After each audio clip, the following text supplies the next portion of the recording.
Hey guys, Jacqueline here with Zenith Home Loans. Thank you so much for joining us for another one of our interviews. Today I have Lisa Gulyas. She is a land investment specialist with Velour Enterprises. I'm super excited to chat with you and just kind of learn more about it. So thank you so much for taking the time. You're welcome. Thank you for having me on. Absolutely. So why don't we just kind of start with a little bit about what it is that you do, and so that people can kind of get an idea of what this means. Because I feel like if we say land investment specialist, that pretty much goes over the head of most people that aren't already involved in something like that. So why don't you kind of just fill us in on what it is that you do and why we need to know about it?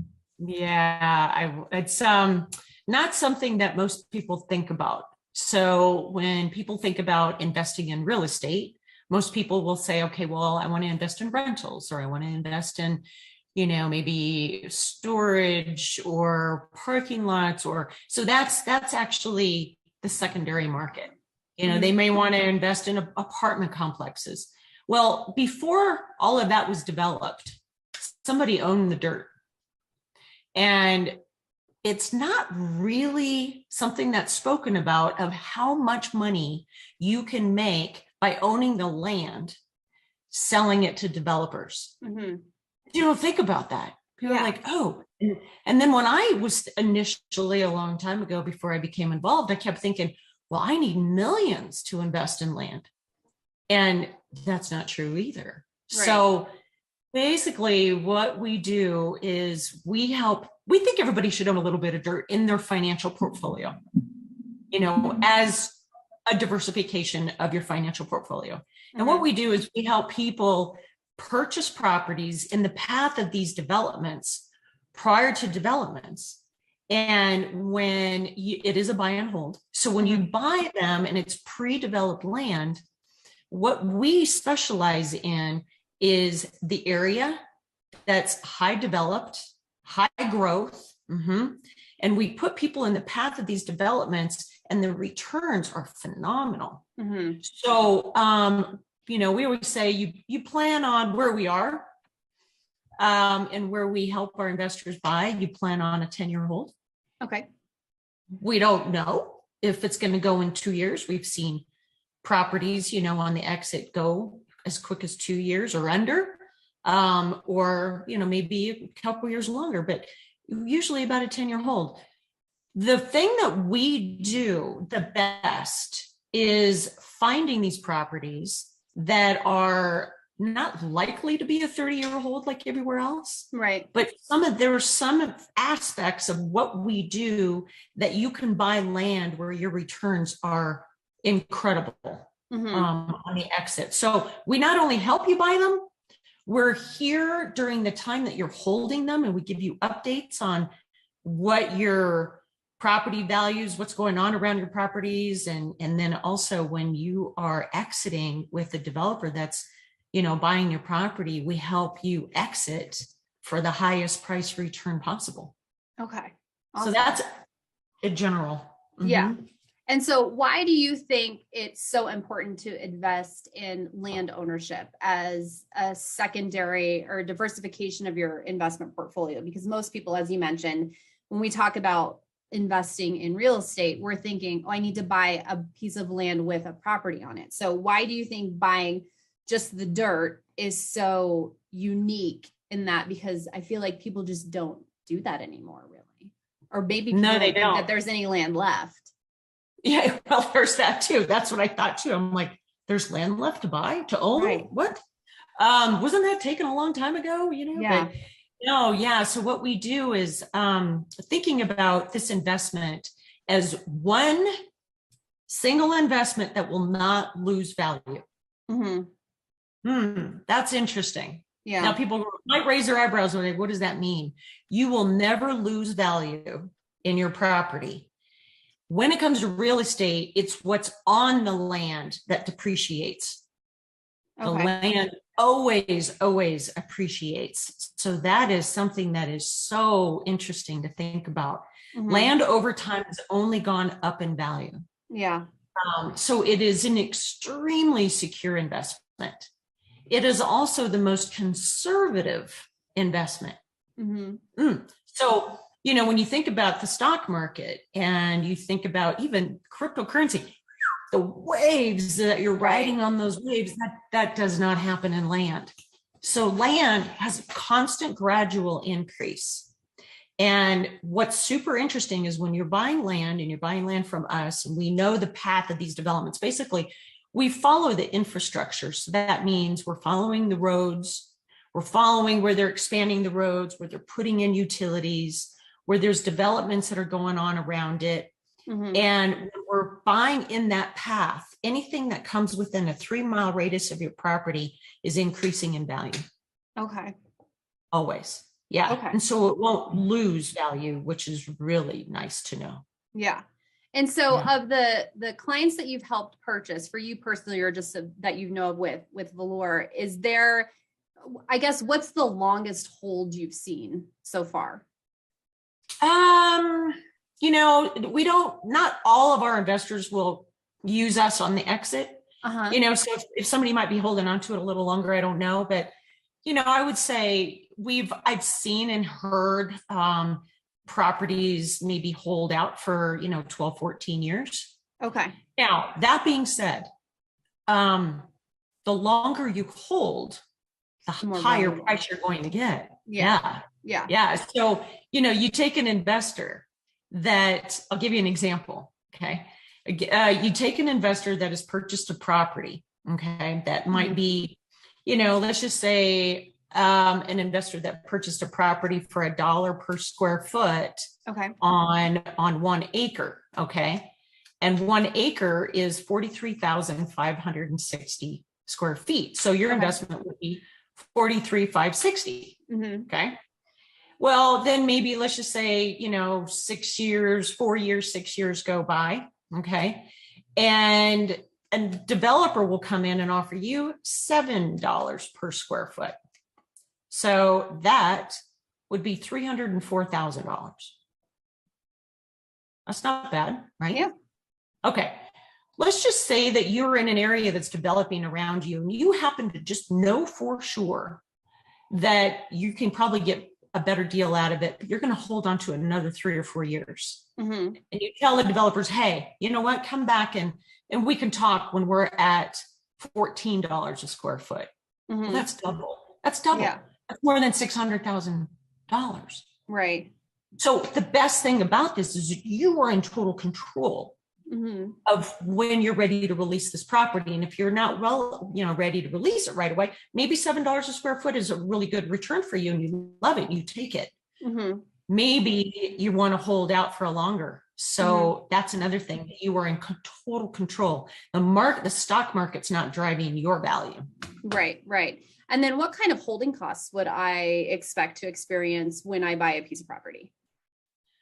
Well, this is an interesting thing. So anywhere else around the country, except where we are, and I'll tell you that in a minute, your property values increase every 2 years. Mm-hmm. Anywhere between 6%, 7.5% every 2 years, they increase. And that creates a little bit difficulty holding onto your property because you're not earning money while you're holding your property. Right. Okay? Right.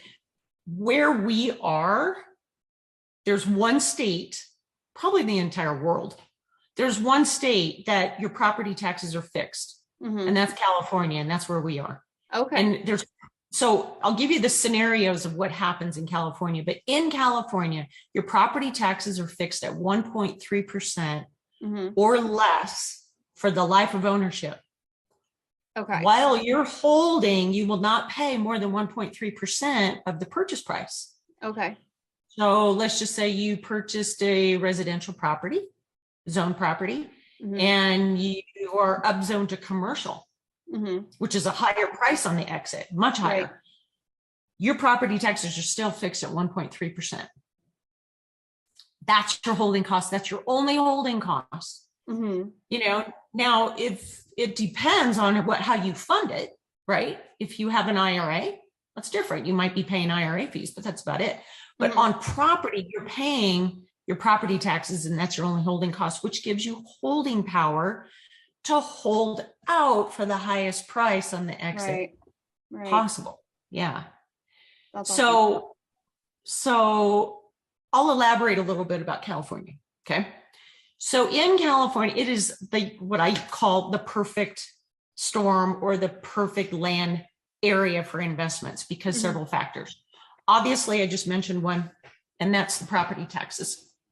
The another one that's really a big deal is value. Your value is going to go up while you're holding. But you have to know what's driving that value. And one of the basic ones when it comes to economics is supply and demand. So in California, there's not a lot of land left for development.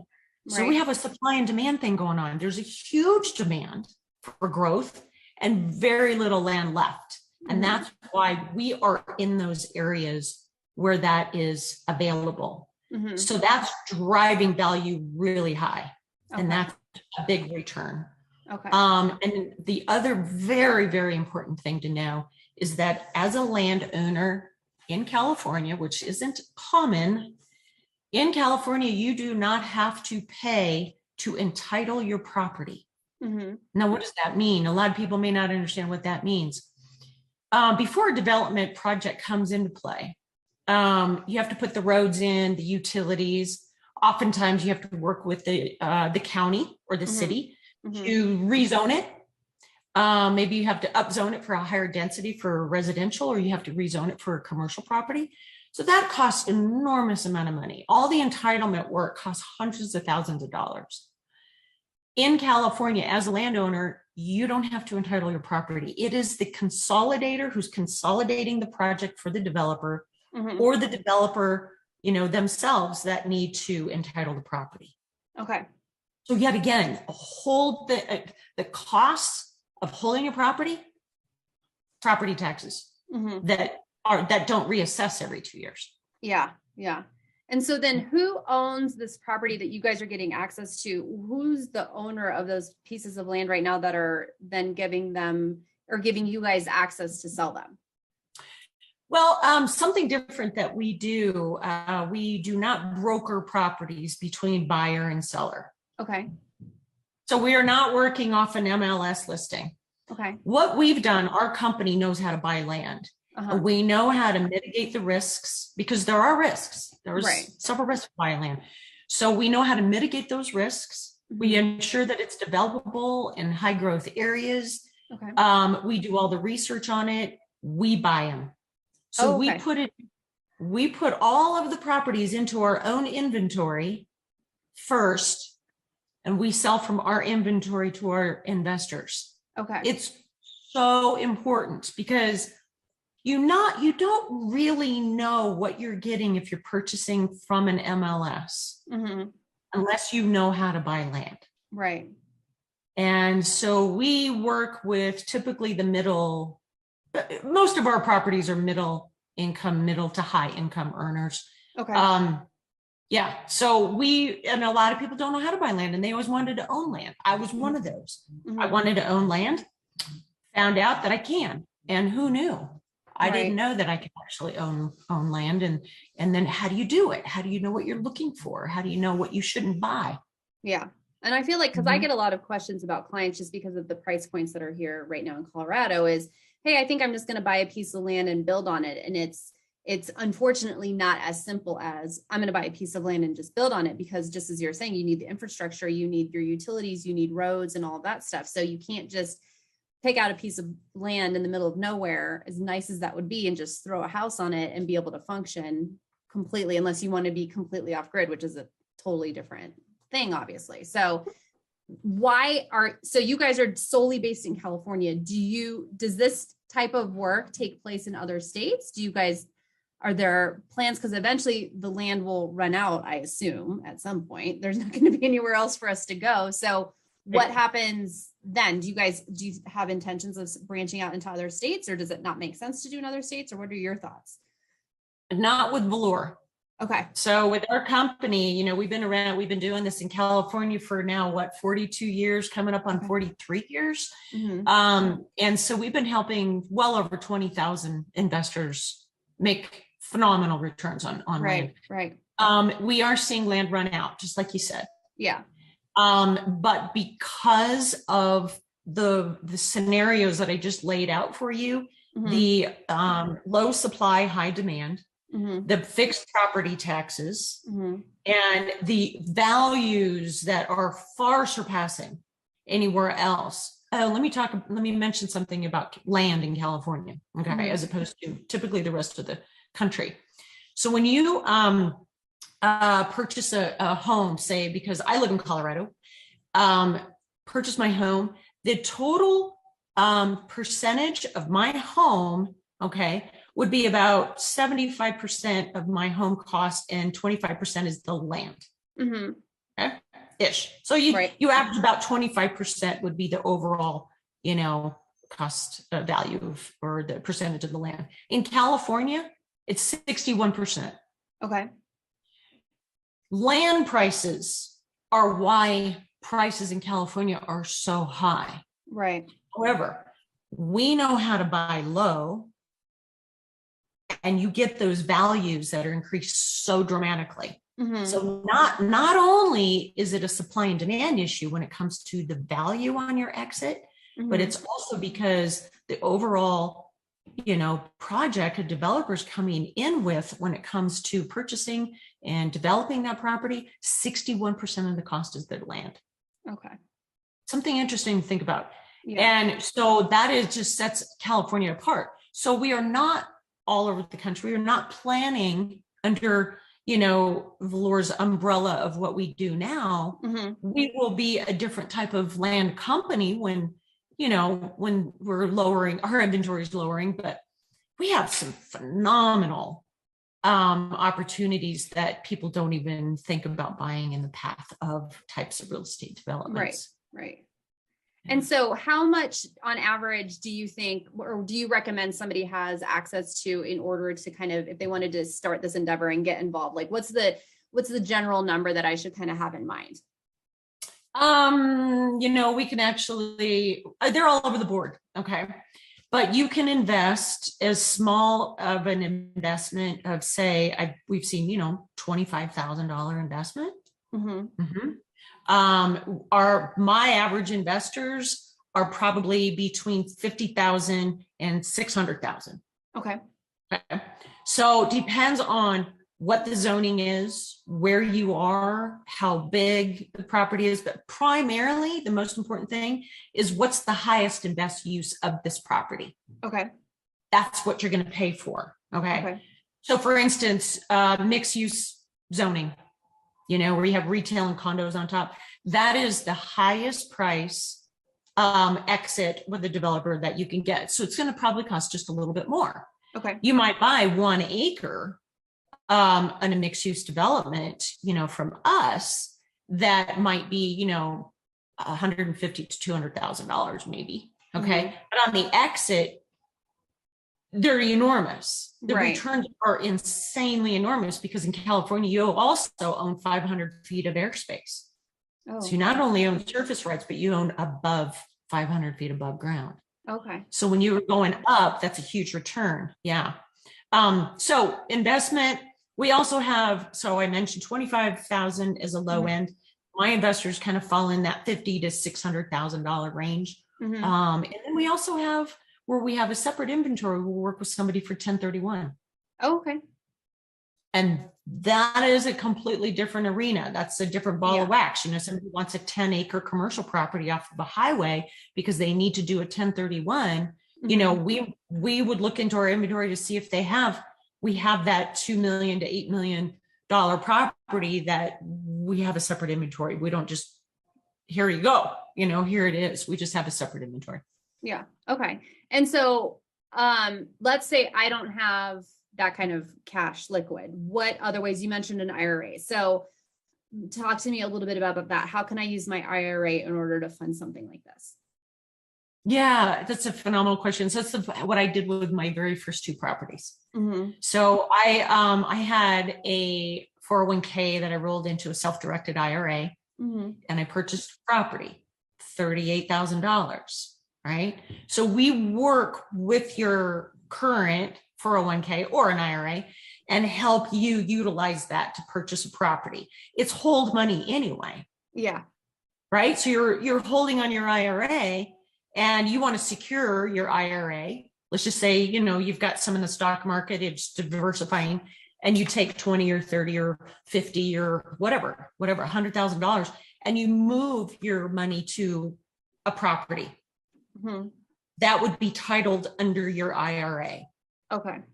Yeah. So it's so easy. It's something that I think probably 50% of my investors are using IRAs. Okay.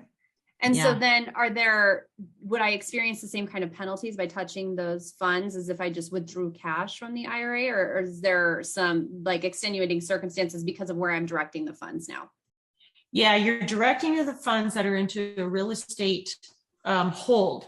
So when that sells, it's going back into back to the IRA. Okay. IRA, right? So you're not pulling money out, and because it's going because the check will be written directly to your IRA, which then will be deposited. Okay. So we do, IRAs would be your traditional IRA, a SEP IRA.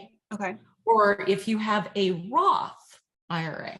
Okay. Now, Roth IRA is phenomenal because that's after tax IRA. You already paid your taxes. Okay. So when that property sells, all of that money goes right back into your Roth IRA without paying taxes. Okay. And then do you know if I can use an inherited IRA? I don't know that answer, honestly, to tell you the truth. Okay. Inherited IRAs might have to be directed to a certain source. So here's what I do know. And the best way to answer this is to work with the custodian of your inherited IRA. Find out, number one, because there are some IRAs that won't allow you to invest in real estate. Okay. So if you check with the custodian and they don't, then we more than likely, we have 3 IRAs that we work with that do, and then you do a transfer over to a new custodian and then invest. So got it. Okay. So I could move my money from one IRA to another and then do it then. Exactly. And it's just a transfer.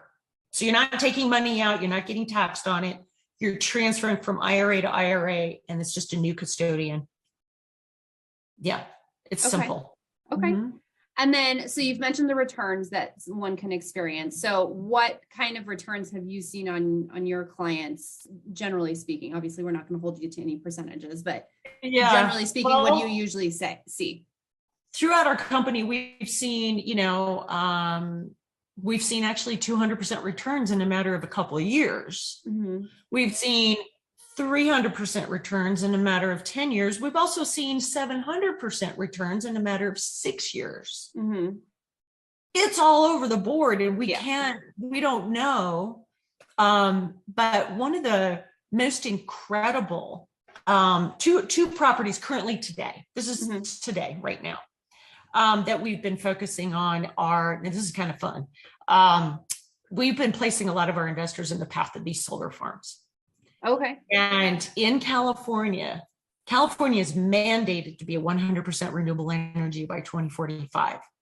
So they have to put these solar farms in. Okay. And what we do is we follow the infrastructure, and that infrastructure are transmission lines and substations. When we see those big towers of lines and so these substations that are going in, and we start seeing these solar farms go around there. What is going on in the area that we are in? We have seen holds in solar properties maybe holding for 2 to 6, 7 years. Okay. Seems that way that they're doing this, but so something very interesting is a lot of solar developers will want to buy your property, and we've seen values double pretty quickly.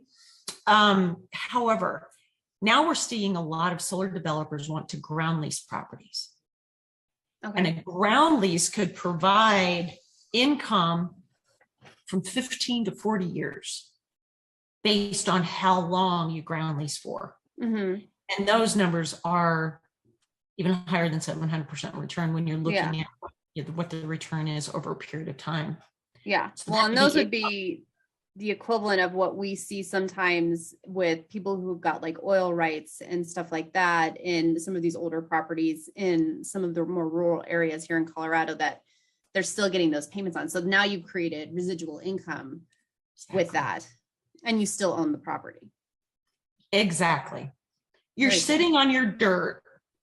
You have solar developers coming in. They're not even even changing the foundation of your dirt. Mhm. They're putting in these poles with solar panels on there. And you do a 15-year, 20-year, 40-year lease, and they're just paying you annual Mhm. income, Mhm. and that's what we also help with. We help you with what can that return be on the exit. We'll help all our investors negotiate the highest price on those negotiated terms. Okay. Yeah, And it's so fascinating. yeah, it's super cool. And it's just such a different way of investing your money. If you're like, hey, I've got money here and I've got money here, I've got money here, but I still have a little bit and I feel like I should invest it somewhere else, but where else can I diversify? So I think it's a really unique opportunity for people who didn't know. Because like I said, before I met you, I didn't know that this existed. And I'm like, well, wait, what is this? How can I do this? And I think we've invested with you. I feel like it's been like 4 or 5 years now since we did that. It may not have been that long. It feels like it's been that long with COVID and everything else. Maybe it's not that long. Track. Yeah, we all lost track. So what part of California are you guys in right now that you're seeing the most activity? Okay, so great question. California, most of California is not developable. Okay. And a lot of protected land in California, enormous amount of protected land. So we are in 4 areas right outside of Los Angeles, directly in these paths. This is where the developments are going because LA is maxed out. It's as big as it's going to get. It is, you can't find pretty much 1 square mile to develop anything on. Mm-hmm. And so there are areas in LA around out of LA, anywhere between 1 mile to 2.5 miles outside of LA. Okay. A lot of these places are valleys. Okay. There's besides the solar area I was telling you about, which that's happening up in the high desert, up in the Mojave Desert areas, and that's one area up in there, in the Antelope Valley. But then there's another area, and we all know where Palm Springs is in California. Above Palm Springs, there's a lot of developments that are going on right now, and a lot of fun developments, not only down there, but in all of the areas that we are in outside of LA. And I could review this with any of your, anybody that's interested, that want to know more. A lot that's been going on right now is industrial land is a hot commodity. And industrial land that, these big box distribution centers are going in, it's huge. So because we have become the type of, consumers that are probably no longer going to the brick and mortar store, we're buying everything online. And all those distribution centers are necessary for product to go from one distribution center to the next. This is enormous. So we are seeing phenomenal developments going on in industrial. Very cool. And then California passed Prop 64, just legalizing marijuana. And so that you have to be in industrial zone areas for that too. And those returns have been crazy. Very cool. Crazy huge. Yeah. They're fun. And what's going on now, you get into a lot of detail, but yeah. Very cool. Is there anything else that, if I'm considering this and I'm just hearing about this for the first time, so like the novice potential investor, is there anything else that we haven't covered already? Because you've answered all of my questions perfectly, and covered actually questions that I was going to ask, and you already filled in the blanks. So I appreciate that. But is there anything else that you would want someone to know? Obviously, if they want more information or they're interested in investing or just learning more about how they can, we'll direct them to you, so they can ask more questions, maybe set up a time to chat and things like that. But just as food for thought, is there anything else that you want to make sure people know about what it is that you do, or just the opportunities that this could create for somebody before we head out? Yeah, I mean, if you've ever, 2 things. Again, like I mentioned in the beginning, you don't really think about buying land as an investment opportunity. It was the first investment opportunity before coins, before money, and before the stock market. Right. And now land is considered an alternative investment. It's kind of interesting. Yeah. So, that is something that, we believe that buying land is still one of the best investment opportunities there are. And so how to do it? I mean, yes, it would be one of those things that to contact me, and I get on a very detailed presentation and show you exactly who, what, where, when, why, and how. And we cover all the bases. And obviously, if it feels right, we move forward. If it doesn't, it doesn't. And there's no obligation. Yeah. Just to be educated on what this is a big deal. Yeah. Yeah. Very, very cool. Well, Lisa, I really appreciate your time today. This is super informative. Hopefully everybody got some great information out of this. And then, like I said, we'll have all of your contact information and everything to reach out to you if there are additional questions. Okay. All right. Perfect. Awesome. Thank you so much.